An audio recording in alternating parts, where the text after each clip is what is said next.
Hello friends, warm welcome to my channel. दोस्तों, आज के वीडियो में हम कुछ 5 स्टॉक्स के बारे में बात करने वाले हैं जो अभी के डेट पे 50 से 100 रुपए पे ट्रेड कर रहे हैं।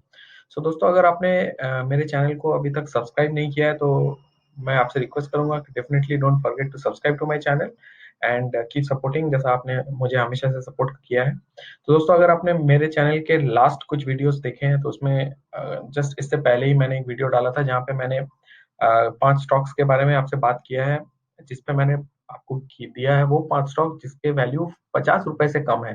It's trading less than 50 rupees. तो लेस देन 50 में ऐसे 5 स्टॉक मैंने आपको बताए हैं जो कि जिनका फंडामेंटल्स एज पर माई एनालिसिस मुझे सही लगता है। डेफिनेटली फ्रेंड्स, एक डिस्क्लेमर देना चाहूंगा, ये जो एनालिसिस मैं आपको बताता हूँ ये मेरा खुद का एनालिसिस है। मैं खुद के इन्वेस्टमेंट के लिए ये रिसर्च करता हूँ and I invest money accordingly.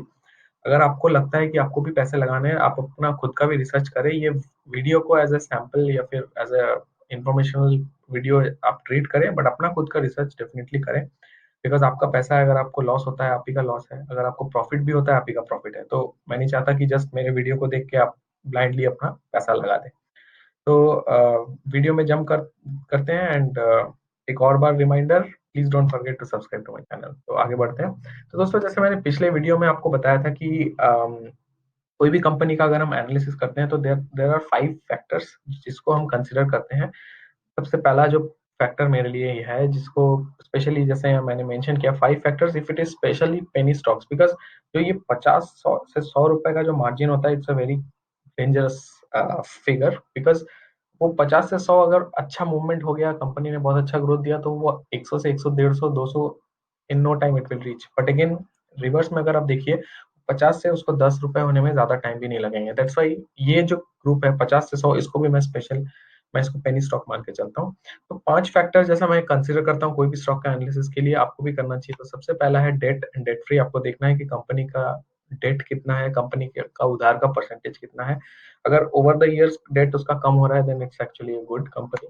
जो दूसरी फैक्टर है वो देखना है हमको, बुक वैल्यू। जो शेयर का प्राइस है उसके अगेंस्ट में जो बुक वैल्यू है वो क्या है, वो कितना अभी चल रहा है। इन जनरल अगर 3 से कम है हम उसको सही मानते हैं। Next is dividend investing, because आप लंबी अवधि के लिए इन्वेस्ट कर रहे हैं, आप you are investing money for a long term. आपको ये देखना है कि शेयर का वैल्यू तो बढ़ रहा है, ठीक है, उसके अलावा भी आपको रेगुलर डिविडेंड्स आ रहे हैं कि नहीं, because that is actually regular source of income for you. तो वो हो गया तीसरा पॉइंट। चौथा पॉइंट हो गया प्रॉफिट। आपको देखना है, आप अगर कोई भी स्टॉक का एनालिसिस करें, आप 2 साल के लिए करें, 3 साल के लिए, 5 साल के लिए, 10 साल के लिए, मैं जनरली 5 साल के लिए करता हूँ। तो वो 5 साल में आपको देखना होगा कि आपका जो वो ग्रोथ है, कंटिन्यूसली आपको ग्रोथ मिल रहा है कि नहीं। फिर जरूरी नहीं इस साल 10 आया, नेक्स्ट ईयर उसको 100 आना चाहिए, बट 10 के बाद वो अगर 15-20 होता है, that actually makes more sense. मुझे ऐसे ग्रोथ पसंद नहीं है, या फिर स्ट्रेट ऐसे ग्रोथ नहीं, बल्कि हल्के ऐसे ग्रोथ मुझे पसंद है। तो अगर इन जनरल मैं ग्राफ में डालूं, तो अगर कोई कोई स्टॉक ऐसे बढ़ रही है, फिर ऐसे गिर रही है, ऐसे बढ़ रही है, ऐसे गिर रही है, ऐसे ऐसे बढ़ रही है, तो मुझे ये स्टॉक पसंद नहीं है। लेकिन अगर कोई स्टॉक नॉर्मल ऐसे ऐसे ऐसे से बढ़ रही है, मुझे ये स्टॉक ज्यादा पसंद है, ये वाला स्टॉक, करेक्ट। तो वो भी उसको हमको देखना है, वो मेरा चौथा फैक्टर है। और जो लास्ट पांचवा फैक्टर है वो प्रमोटर एंड शेयर होल्डिंग। तो हमको देखना है कि वो कंपनी प्रमोटर्स के पास कितने हैं, म्यूचुअल फंड्स के पास कितने हैं, डोमेस्टिक इन्वेस्टर्स कितने पास है, फॉरेन इन्वेस्टर्स कितने हैं, एंड इसके अलावा कंपनी का शेयर्स प्लेज है कि नहीं। कंपनी जो बिजनेस कर रही है, बिजनेस करने के लिए कंपनी ने प्लेज किए हुए हैं कि नहीं, माने अपने शेयर्स गिरवी रख के कैश उठाया है कि नहीं मार्केट से फॉर देयर ओन बिजनेस। अगर ज्यादा शेयर्स प्लेज्ड हो, that is actually a risky thing, because company में अगर कुछ प्रॉब्लम हो जाए then the people who are actually holding those pledge shares, they can sell that off, जिससे शेयर्स में बहुत गिरावट आ सकती है। सॉरी, माफ कीजिएगा। आगे आगे बढ़ते हैं। तो अब डिस्कस करते हैं वो कौन से 5 स्टॉक है जिसका मैंने बताया आपको 50 से 100 के बीच में ट्रेड कर रहा है। सबसे पहले है थर्मल ग्रुप से, government of India public sector company, NTPC, national thermal power corporation. जो दूसरी कंपनी है एल एन टी फाइनेंस, ये फाइनेंस सेक्टर से हो गया। तीसरा है जेके पेपर, डेफिनेटली बिकॉज हम गो ग्रीन, हम एनवायरमेंटल फ्रेंडली, ये सब कॉन्सेप्ट की ओर ज्यादा बढ़ रहे हैं, तो definitely paper related products, paper consume करने वाले कंपनीज का डिमांड बढ़ने वाला है, that is why JK paper.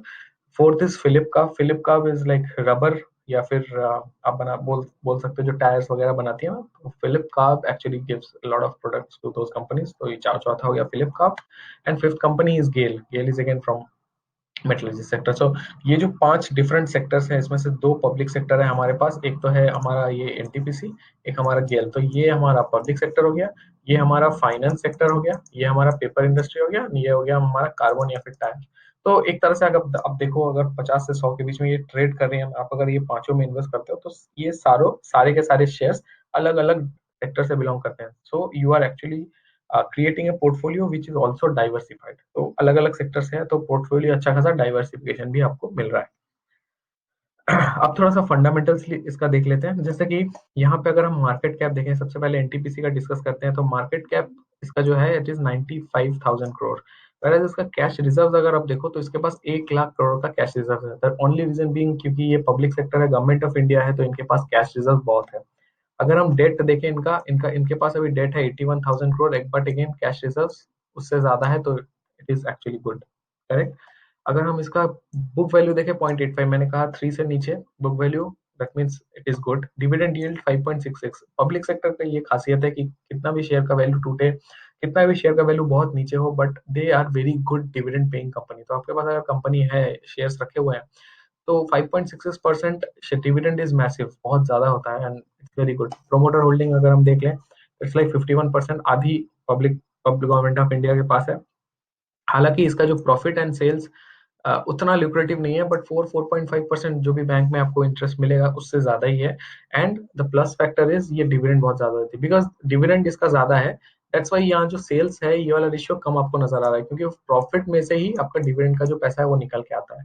Similarly दूसरा अगर हम देखें गेल, ये भी पब्लिक सेक्टर है। ये दोनों कंपनी का अगर हम देखें, ये दोनों कंपनी का आप देखो, इसका प्रॉफिट मार्जिन थोड़ा सा कम ही है एज कम्पेयर टू नीचे के प्राइवेट सेक्टर कंपनी से। इसका भी पोर्टफोलियो इसमें 52% है, कोई प्लेस शेयर इसके पास इसका नहीं है।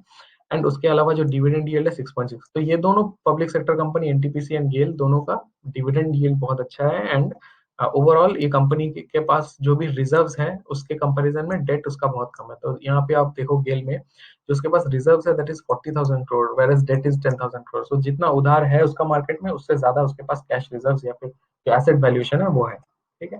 तो मेरी तीसरी कंपनी है वो एल एन टी फाइनेंस है। एल एन टी फाइनेंस में भी अगर हम देखें, एल एन टी फाइनेंस का सबसे इंपॉर्टेंट जो फैक्टर मुझे यहाँ पे दिखा है दैट इज दी, आप देख सकते हो प्रॉफिट, ये दैट इज ऑलमोस्ट 20-30% का प्रॉफिट है। whereas sales is 20% year on year. Dividend yield is 1.59 and book value is 0.86. So it actually also lucrative। and इन सारे के सारे जो पांचों कंपनी है, पांचों कंपनी में से एल एन टी का जो प्रोमोटर होल्डिंग है सबसे ज्यादा है।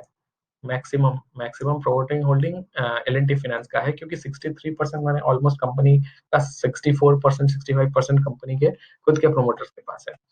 जो चौथी कंपनी हम बात कर रहे थे जेके पेपर, ये पेपर इंडस्ट्री, जैसे मैंने कहा ये पेपर इंडस्ट्री का भी आप देखो तो ऑलमोस्ट डेट टू इक्विटी जो आपका रेशियो है, डेट टू रिजर्व, ये ऑलमोस्ट सेम सेम लेवल पे है। whereas इसका अगर डिविडेंड यील्ड देखे विच इज वेरी गुड 4.16, इसका बुक वैल्यू 0.73, 1 से कम। इसका अगर प्रोमोटर होल्डिंग देखे ऑलमोस्ट 50%। एंड ये जस्ट देखिए आप प्रॉफिट, क्योंकि मैंने कहा कि ये एक बूमिंग सेक्टर है जहाँ पे ज्यादा से ज्यादा लोग इन्वेस्ट करने वाले हैं। Paper industry is going to excel like anything, आपको पैसा डबल शायद हो जाए कुछ साल में ऐसा। तो आप अगर देखो वो सिंपल एविडेंस यहाँ से पता चलता है कि अगर प्रॉफिट वेरिएंस किसी कंपनी का 56% है 5 साल का, तो आप समझ सकते हो कि ये 5 साल पुराना डेटा है। जितना टाइम आगे जाएगा उतना पेपर इंडस्ट्री और बूम होता जाएगा, and this actually will keep on escalating. तो अभी ये 56 का अगर 65 70 80% हो गया, आप समझ रहे हो 5 साल में आपके पैसे दोगुन, आपके पैसे डबल हो जा रहे हैं। कंपनी का जो ग्रोथ है वो परसेंट प्रॉफिट डबल हो रहा है। कंपनी का प्रॉफिट डबल होगा तो ऑब्वियसली शेयर प्राइस भी डबल होगा। तो that is almost directly proportional. ठीक है। सेल्स भी इसका अच्छा खासा है। फाइनल कंपनी जो मैंने कहा कार्बन सेक्टर, जो टायर वायर बनाती है, टायर को प्रोडक्ट सप्लाई करते हैं, उनका भी अगर हम देखें तो debt to equity ratio is almost, जो आपका रिजर्व्स एंड उसका ratio is almost similar, same level पे है। उसका अगर हम ये देखें वो भी 0.86 है, बुक वैल्यू 1 से कम है। Dividend yield is 3.95 and promoter holding is again 50% से ज्यादा है। एंड ये इसका भी आप देख लो, तो ये जो दो दो कंपनी है, ये दो दो कंपनी का प्रॉफिट मार्जिन सबसे ज्यादा है, सबसे ज्यादा मैक्सिमम प्रॉफिट। तो एक 56%, एक ने दिया 45%। तो दोस्तों ये जो सारी कंपनी है, ये सारी कंपनी मुझे मुझे लगता है कि आपके पोर्टफोलियो में होना चाहिए। द रीजन बीइंग ये ऊपर के दो कंपनी ये बहुत ज्यादा डिविडेंड देती है, नीचे के दो कंपनी है ये आपका इनका प्रॉफिट मार्जिन बहुत ज्यादा है, तो ये शेयर्स के प्राइस में आपको रिफ्लेक्ट हो जाएगा बहुत कम टाइम पे। एंड L&T फाइनेंस होल्डिंग, इसका भी ये एक एवरेज है, ये बोथ, इसका डिविडेंड भी अच्छा है, अगर देखें डिविडेंड भी सही है एंड इसका प्रॉफिट ग्रोथ भी अच्छा है। तो ये 5 स्टॉक मुझे ऐसा लगता है कि आपके पोर्टफोलियो में होना चाहिए, क्योंकि ये एक बहुत अफोर्डेबल रेंज में 50 से 100 के बीच में ट्रेड करता हुआ नजर आ रहा है। आप देख सकते हो 88, 96, 62, 96, 96, ये ऑलमोस्ट 100 के पास है, ये भी 100 के पास है, ये 4 स्टॉक 100 के पास है, एंड दैट इज 62.9। ये जस्ट L&T क्रॉस किया है 50 को। तो फ्रेंड्स, इन पांचों स्टॉक के बारे में आप तो खुद का और रिसर्च करें, एंड आपको अगर कुछ एक्स्ट्रा पॉइंटर्स यहाँ ऐड करने हैं तो मुझे कमेंट में लिख के बताएं। और अगर आपको किसी टॉपिक पे एक्स्ट्रा वीडियो बनाना है, आपको अगर इन पांचों कंपनी में से किसी कंपनी का अलग से आपको वीडियो चाहिए, आपको अलग से चाहिए इसका एनालिसिस, जिसमें मैं टोटल उसका डाटा डिस्क्रिप्शन या फिर उसका फेयर वैल्यू एनालिसिस करूँ, आप अगर मेरे चैनल पे नए हो, आपने मेरे चैनल के पुराने वीडियोस को नहीं देखा है, आप जाके सर्च करिए। मैंने काफी फेयर वैल्यू या फिर इंट्रिंसिक वैल्यू पे काफी वीडियोस बनाए हैं, जहाँ पे एक एक शेयर को मैंने डिस्कस किया है कि उस शेयर का सही वैल्यू आज के डेट पे क्या होना चाहिए। तो अगर आपको लगता है कि वो सब कंटेंट भी आपको चाहिए, तो आप मुझे अलग से मैसेज करके बताएं। एंड आपको अगर ये कंटेंट पसंद आया हो तो मुझे सब्सक्राइब करना ना भूलें, एंड ये वीडियो को शेयर करें अपने फ्रेंड्स के साथ, एंड लाइक करें, कमेंट करें, एंड मुझे सपोर्ट करते रहें जैसा आपने हमेशा किया है। Friends, I hope you have like this video, so I will be back with something useful. And जैसे मैंने कहा कि ये वीडियो मैंने बनाया है जहाँ पे मैं 5 स्टॉक आपको बता रहा हूँ 50 से 100 के बीच में। मैं अगला जो वीडियो ला रहा हूँ उसमें मैंने 100 से लेके 200 के बीच में मैंने सिलेक्ट किया। ये मैंने डिफरेंट सेक्टर इसीलिए बताया क्योंकि काफी लोग हैं जो छोटी अमाउंट लेके इन्वेस्टमेंट करना चाहते हैं, उनके लिए फायदा है। एक स्टॉक, एक शेयर, एक मैंने बताया था वीडियो में जहाँ मैंने बताया 20 रुपए से नीचे 2 शेयर, एक मैंने वीडियो बनाया जहाँ 50 से नीचे 5 शेयर, ये है 50 से 100 के बीच में 5 शेयर। उसके बाद मैं एक वीडियो ला रहा हूँ जहाँ 100 से 200 के बीच में मैं 5 शेयर बता रहा हूँ। तो ये ओवरऑल आपको एक आइडिया हो सकता है कि अगर आप स्टार्ट कर रहे हो आपको कहाँ से पैसे लगाने चाहिए। तो friends, keep tuned to my channel. मैं उस वीडियो को बहुत जल्दी पब्लिश करने वाला हूँ। Thank you so much, and you have a lovely evening ahead. Bye bye.